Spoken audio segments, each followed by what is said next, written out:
നമസ്കാരം. Thiruvananthapuram outer ring road ജില്ലയ്ക്ക് വൻ കുതിപ്പാണ് പ്രതിദാനം ചെയ്യുന്നത്. ഇതുവഴി വമ്പൻ തൊഴിലവസരങ്ങൾക്കുള്ള സാധ്യതയും കാണുന്നുണ്ട്. ഇതിന്റെ വിശദാംശങ്ങൾ പരിശോധിക്കാം.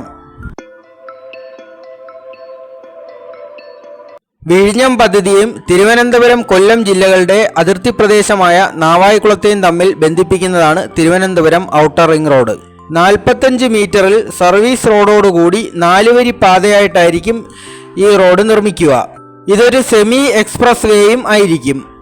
ഈ റോഡിന്റെ ഇരുവശങ്ങളിലുമായി 8 സാമ്പത്തിക മേഖലകളാണ് വരാൻ പോകുന്നത്. ലോജിസ്റ്റിക് ഹബ്ബുകൾ, എക്കണോമിക് ആൻഡ് സോഷ്യൽ സോണുകൾ, ടൗൺഷിപ്പുകൾ, ട്രാൻസ്പോർട്ട് സോണുകൾ, നോളജ് ഹബ്ബുകൾ, വ്യവസായ പാർക്കുകൾ, ടൂറിസം സ്പോട്ടുകൾ എന്നിവ അടങ്ങുന്നതായിരിക്കും ആ പ്രത്യേക മേഖലകൾ. ഇതെല്ലാം കൂടെ 34,000 കോടി രൂപയുടെ വികസന പ്രവർത്തനങ്ങളാണ് ലക്ഷ്യമിടുന്നത്. അതോടൊപ്പം തന്നെ 2.5 ലക്ഷം പേർക്ക് തൊഴിലവസരവും. കേന്ദ്ര സർക്കാരിന്റെ ക്യാപിറ്റൽ റീജിയൻ ഡെവലപ്മെന്റ് പ്രോജക്റ്റിന്റെ ഭാഗമായിട്ടാണ് ഈ പദ്ധതികൾ നടപ്പാക്കുന്നത്. 24 വില്ലേജുകളിലായിട്ടാണ് ഇതിന്റെ സ്ഥലമേറ്റെടുപ്പ് നടക്കുന്നത്. സ്ഥലമേറ്റെടുപ്പിന്റെ 50% തുക സംസ്ഥാന സർക്കാർ വഹിച്ചോളാം എന്ന് പറഞ്ഞതോടുകൂടിയാണ് ഈ പദ്ധതിക്ക് പൊതുജീവൻ വെച്ചിരിക്കുന്നത്.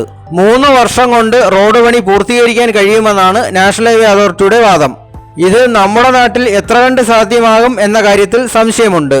കാരണം NH-66 വെറും 10-15 കിലോമീറ്റർ നീളം വരുന്ന ബൈപ്പാസുകളുടെ പണി 2-2.5 വർഷമായിട്ടും എങ്ങും എത്തിയിട്ടില്ല. ഔട്ടർ റിംഗ് റോഡിന്റെ വിശദാംശങ്ങൾ നോക്കുകയാണെങ്കിൽ അവിടെ പണിയാൻ പോകുന്നത് 3 വലിയ പാലങ്ങളും 16 ചെറിയ പാലങ്ങളും 5 വയഡക്റ്റുകളും 9 ഫ്ലൈ ഓവറുകളും 90 ഓവർപാസ് അല്ലെങ്കിൽ അണ്ടർപാസുകളും 98 കൽവർട്ടുകളുമാണ്. കേരളത്തിന്റെ സാഹചര്യത്തിൽ ഇത്തരത്തിലൊരു നിർമ്മിതി പണിയണമെങ്കിൽ എത്ര നാൾ എടുക്കുമെന്ന് നമുക്ക് ഊഹിക്കാവുന്നതേ ഉള്ളൂ. 50 വർഷം മുൻപിൽ കണ്ടുകൊണ്ടാണ് ഈ റോഡും അതിനോടനുബന്ധിച്ചുള്ള ഇൻഫ്രാസ്ട്രക്ചറും പണിയുന്നത് എന്നാണ് കേന്ദ്ര സർക്കാരിന്റെ ഒരു വാദം. 8,000 കോടി രൂപയാണ് ഔട്ടർ റിംഗ് റോഡ് പണിയാനുള്ള ആകെ ചെലവായി കണക്കാക്കുന്നത്. ഇതിൽ 1,629 കോടി രൂപയാണ് സംസ്ഥാനത്തിന്റെ വിഹിതം. ഈ പദ്ധതിക്കായുള്ള സ്ഥലമേറ്റെടുപ്പ് നടപടികൾ മിന്നൽ വേഗത്തിൽ പൂർത്തിയാക്കുമെന്നാണ് സംസ്ഥാനത്തെ പൊതുമരാമത്ത് മന്ത്രി ശ്രീ മുഹമ്മദ് റിയാസ് പറഞ്ഞിരിക്കുന്നത്. അതിനേക്കാൾ വേഗത്തിൽ പണി പൂർത്തിയാക്കുമെന്ന് കേന്ദ്ര സർക്കാരും പറഞ്ഞിട്ടുണ്ട്.